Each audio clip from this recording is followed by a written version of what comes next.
it's always a tough one to predict who's going to win a World Cup, be it 50 over or T20. But there's a sort of group of teams that are all going to be a chance. I think India will be buoyant after the Asia Cup.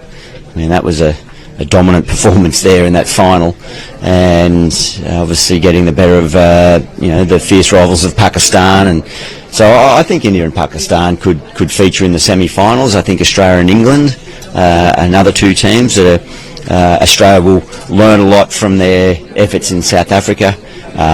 When they come to India, they've got the 3 games before the World Cup against India, so they'll have a bit more of a full-strength squad there, so that might tell us a bit more about where they're at. So a bit hard to predict who's going to win it, but I think there's probably four semi-finalists there. Really, especially you are also a wicket-keeper batsman.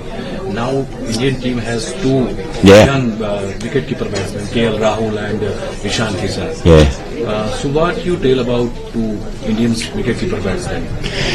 Well, as you say, they're well stocked. They've got a couple of options there. Obviously, when KL was out with his injury, Ishan Kishan took his opportunity and played really well. Now they find themselves in the team together. So that's a wonderful case of just taking an opportunity, being positive, and then forcing the selectors into making them keep you in the team.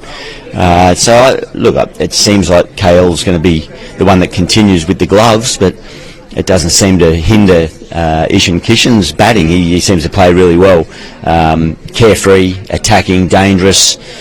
And of course we haven't even mentioned Rishabh Pant, who's clearly not going to be ready for the World Cup, and we hope his recovery continues. But I think he's inspired a lot of wicketkeeper batters around the world to play that way. I think it's fascinating for such a young man to have such an impact that Rishabh Pant has. Others are responding and playing in that positive manner. Lots of all-rounder in Australian cricket team, and especially Australian fast bowling attack is very nice. So what about Australian pace attack and especially all-rounders of Cummins and lots of?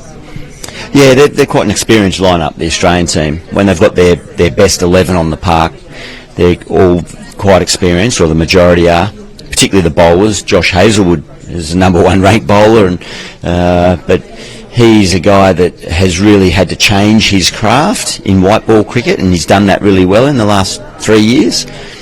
So that they will have to use that experience well, and coupled in with a guy like Adam Zampa, who obviously in South Africa was on the receiving end a little bit, but it's different conditions out here in India with the different pitches, and he's a world-class spin bowler. He's shown that particularly across T20 cricket, and now he gets his chance in a 50 over World Cup. So very, very knowledgeable group, and they're going to have to use all that experience against batting lineups now that across the globe play without fear.